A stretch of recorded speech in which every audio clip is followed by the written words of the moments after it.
Ladies and gentlemen, you know there are some things in this world that money can't buy, power can't break, and time can't erase. And one of those things is the spirit of India. See, the West has tried. Oh, they've tried. For centuries, they've come with their armies, their agendas, their ideas of what the world should look like. They've drawn lines, rewritten borders, and thought they could rewrite destinies. But India didn't just survive. India stood tall. India became stronger. India's strength lies in its ancient wisdom and unbreakable spirit. This isn't something that can be measured in numbers or captured in news headlines.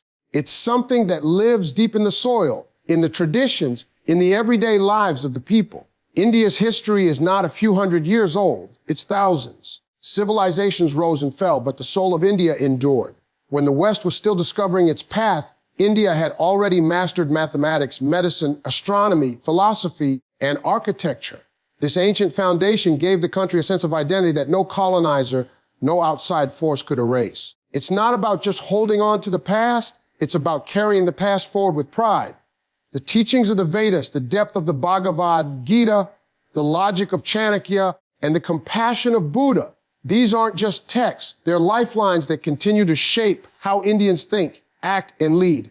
Even when everything around it changed, India's spiritual wisdom remained intact. It's in the way elders speak to children, in the way festivals are celebrated, in how prayers are said before meals, in how nature is respected, and in how karma and dharma are still considered guiding forces. That kind of wisdom can't be colonized. That kind of belief system can't be erased. It gives the Indian people a foundation so deep they can take any blow and still stand back up.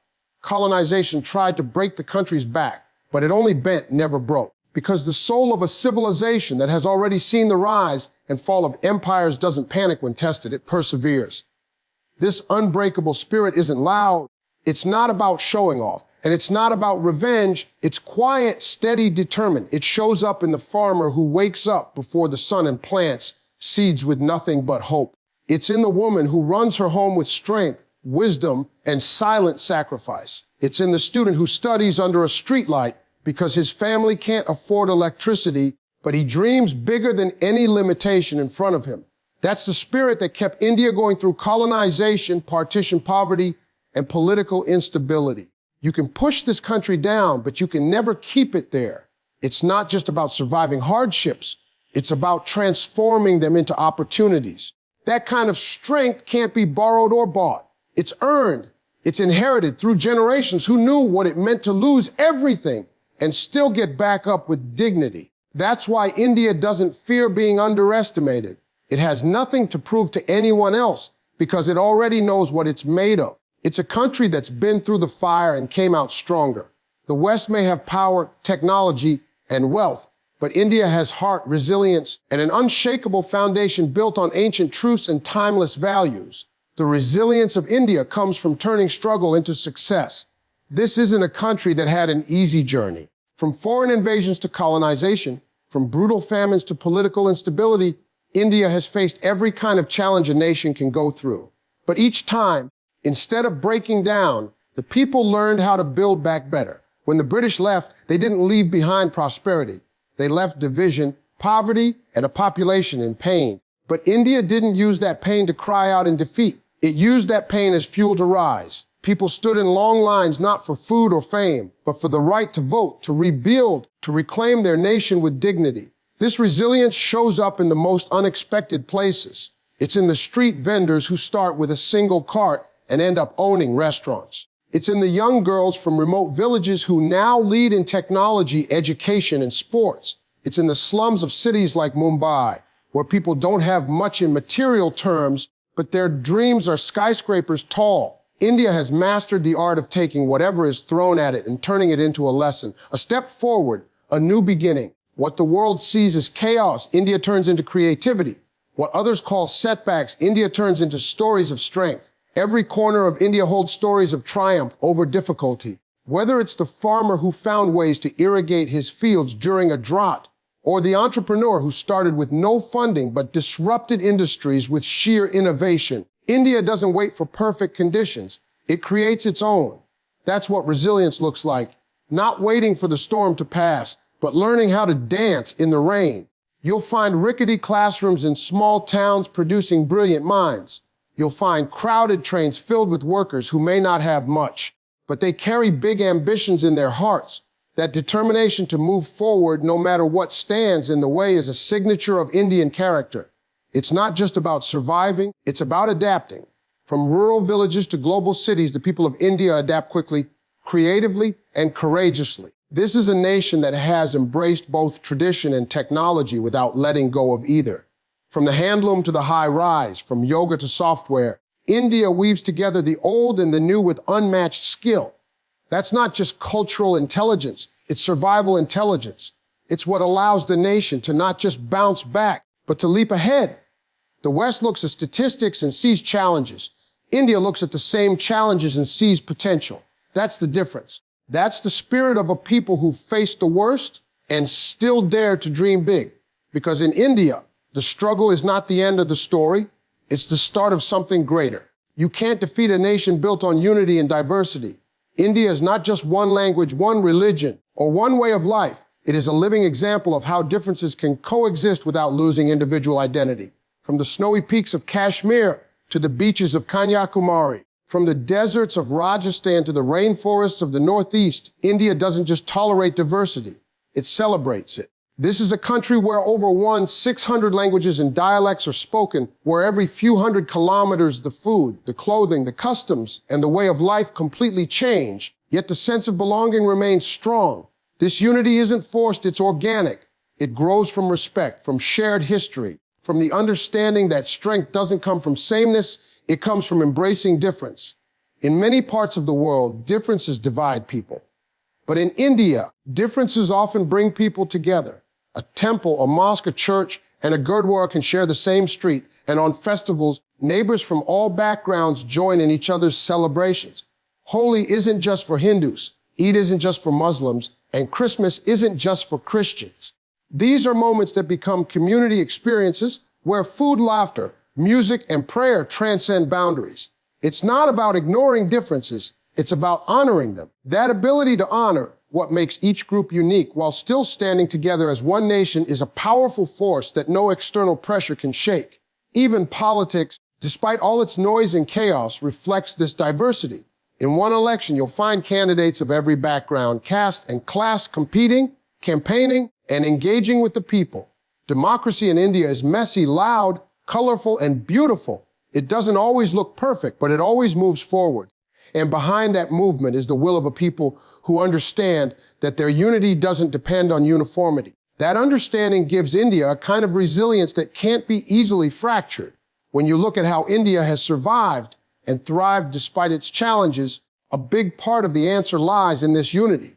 When floods hit, when earthquakes strike, when borders are threatened, people come together, not as members of one group, but as Indians. That shared identity is what gives this nation its backbone. Whether it's a cricket match or a national tragedy, moments of unity shine the brightest in India. And it's not just in the big events.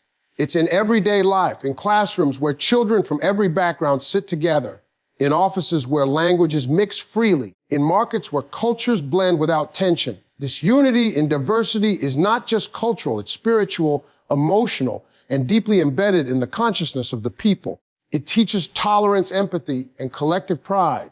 It reminds every Indian that no matter where they come from or what they believe, they are a part of something larger. And that feeling, that shared identity, creates a shield no outside force can penetrate. India's power is spiritual, cultural, and deeply human. It's not based solely on weapons, wealth, or political influence. It comes from something much more enduring. It comes from values, from tradition, from a moral and emotional depth that most other countries cannot replicate. There is a reason why people from all over the world come to India not just to see its beauty, but to feel something real. They come to meditate in the Himalayas, to walk through temples that have stood for centuries, to hear the chants, to see the colors, to taste the food that feeds not just the body, but the soul. There's an energy in India that speaks to people on a level far beyond intellect. It speaks to their spirit. This spiritual strength is not about any one religion. It is about a way of life. It is about believing that life has meaning, that the universe has order, that the soul is eternal. From the teachings of the Bhagavad Gita of non-violence from Mahatma Gandhi, India has always led with moral strength. It's a nation that taught the world about inner peace before the world even knew it needed it. It's a land where sages spoke of consciousness and karma long before science even touched the surface of those ideas. That spiritual wisdom flows into the daily life of every Indian, in how people greet each other with folded hands, in how animals and rivers are revered, in how even a simple meal is offered to the divine before being culturally. India is limitless. Every art form, music, dance, literature, architecture, carries with it centuries of history and meaning. There is no one Indian culture because each region has its own, yet all of it still falls under the same national identity. Whether it's the classical ragas of the north or the tribal beats of the east, whether it's Bharatanatyam or Bhangra, each form tells a story that goes far beyond entertainment. It tells of resilience, love, war, wisdom, and devotion. This cultural power binds people, educates minds, and uplifts hearts. Even in a rapidly changing, globalized world, Indian culture continues to thrive, not as a relic of the past, but as a force of the present. What truly sets India apart is its human power, the way families stay connected, the way elders are honored, the way strangers are invited in as guests and fed like family. There is a human touch in India that no amount of modern development can replace. It's in the way people help each other during a festival or a funeral, in how neighbors become extended family, in how kindness flows even in poverty. That emotional intelligence, that empathy is a kind of power the world often overlooks. But it's the kind of power that holds a society together when everything else falls apart. India doesn't just operate through rules and systems. It thrives through relationships, emotions, shared struggles, and collective triumphs. Western systems can't break what they don't fully understand. India is not built on one framework, one mindset, or one philosophy that can be studied, labeled, and dismantled. It is a land of contradictions that somehow exist in harmony. It moves at its own pace, guided by traditions that are thousands of years old and yet flexible enough to evolve with time. Western powers have often tried to define India using their own terms, economic models, political theories, military calculations. But India has never fit neatly into those boxes. It thinks differently, acts differently, and most importantly, it survives differently. The systems designed in the West are based on control, categorization, and dominance. But India's strength lies in chaos that breeds innovation, in complexity that generates wisdom. There is no single way to approach or understand India because it's not built that way. In one city, you can find the latest advancements in artificial intelligence, and a few miles away, a village still guided by age-old customs. Both are valid, both are real, and both are India. That kind of duality doesn't confuse the people. It empowers them. They don't see contradiction as a problem. They see it as life. So when outside systems try to impose order, they fail to grasp that India already has an order. It's just not one that's written down in the way they expect. Colonial rulers tried to measure India by their standards, divide it by caste, rule it by might, and rewrite its narrative. Yet they couldn't erase the memory of who Indians really were. They couldn't touch the soul of the country. Even under foreign rule, India's festivals continued, its rituals persisted, its languages lived on, and its philosophies never stopped being practiced.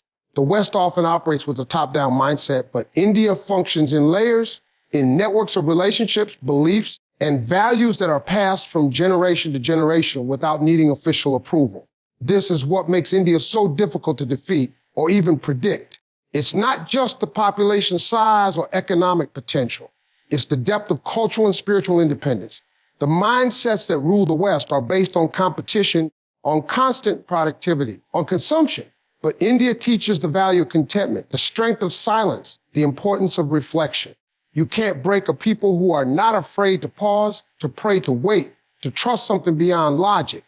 That's a power that isn't seen on graphs or charts, but it holds up under pressure every time.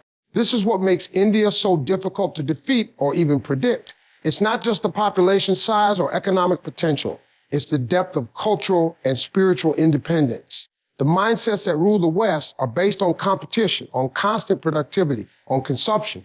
But India teaches the value of contentment, the strength of silence, the importance of reflection. You can't break a people who are not afraid to pause, to pray, to wait, to trust something beyond logic. That's a power that isn't seen on graphs or charts, but it holds up under pressure every time.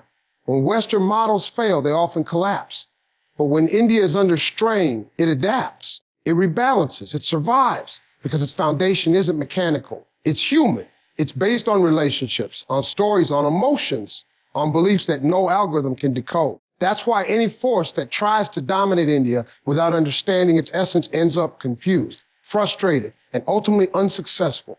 India doesn't resist in the way others do. It absorbs, transforms, and rises in ways that catch even the most strategic minds off guard. India doesn't seek domination. It thrives by simply being itself. There's a quiet confidence in a nation that doesn't have to prove anything to anyone. While many countries compete for influence through power plays and global strategies, India moves with a different rhythm. It doesn't shout. It simply stands firm in its identity. That's not weakness. That's wisdom. It's the mark of a nation that knows who it is.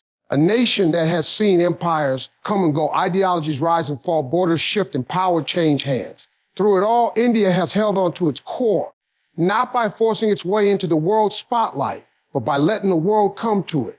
India's influence doesn't come from conquest, but from connection. From yoga studios in New York to Bollywood movies in Nigeria, from Ayurveda being practiced in Europe to Indian cuisine loved on every continent, the world consumes India without even realizing it.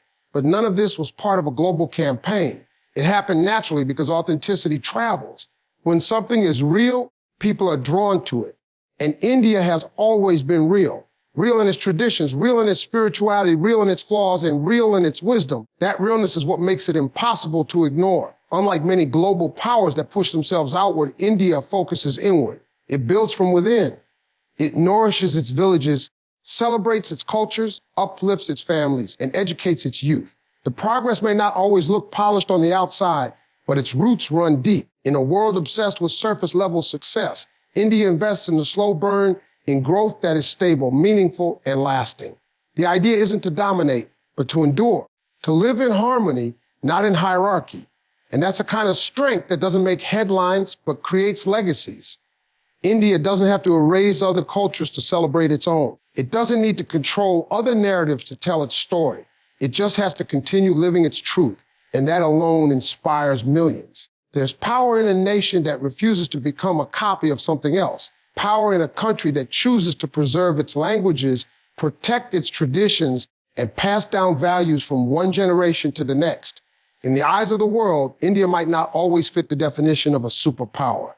But in the hearts of its people, it has always been one. That's the kind of nation the world can't compete with because it's not playing the same game. India doesn't need to race. It's already rooted. It doesn't need to shout. It speaks through silence. It doesn't need to take. It gives.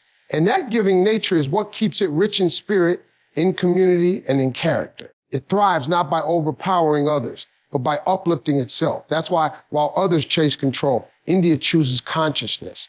While others fight for dominance, India grows through devotion. True strength is in the people, not politics. And India's people are unstoppable. The soul of any nation doesn't lie in its buildings, its borders, or its bureaucracy. It lies in the hearts and hopes of its people. In India, that soul is alive and burning with purpose. It's in the daily grind of the vegetable vendor who pushes a cart through crowded lanes, in determination of the rickshaw driver weaving through traffic to feed his family, in the school teacher walking miles to reach a rural classroom, in the software engineer working late into the night to write lines of code that power the global digital economy. It's not the policies that built modern India. It's the people who believed in themselves despite the odds, who made something from nothing, who didn't wait for a system to save them. Everywhere you look, you find stories of everyday heroism. The young woman from a slum who cracked the civil services exam. The farmer who found a way to grow crops in a drought-hit region. The student who became the first in their family to graduate college. These aren't just isolated examples. They are a reflection of the Indian mindset, a mindset that refuses to quit, a mindset that doesn't look at circumstance as excuses, but as challenges to overcome. These people don't wait for permission to rise. They rise because that's what they've always done. This power at the grassroots is what makes India resilient through every crisis. Whether it's a natural disaster or a national lockdown, it's the common people who step up first. The youth forming volunteer groups, the mothers feeding neighbors, The shopkeepers offering credit, the communities organizing aid. It's a collective energy that activates when needed most. This sense of responsibility and unity comes not from law, but from values, from an inner belief that everyone has a role to play, from the unshakable spirit of, we'll take care of each other, no matter what. Even in cities flooded with problems, you'll find people filled with solutions. Even in villages with few resources, you'll find minds rich in wisdom. And even in the poorest households, you'll find generosity that puts wealth to shame. India's strength doesn't come from top-down control, but from bottom-up courage. People find a way when there is no way. They innovate without funding. They learn without access. They build without support. And they keep going again and again because they carry with them not just ambition, but legacy. The legacy of those who came before them and pushed through even tougher times. There is a force in India that no chart can measure, no headline can capture, and no policy can fully direct. It's in the prayers of a grandmother, the hustle of a young entrepreneur, the sacrifice of a soldier, the creativity of an artist, and the discipline of a laborer. It's in the belief that progress is personal, that dreams are possible, and that no one has the right to define your limits except you.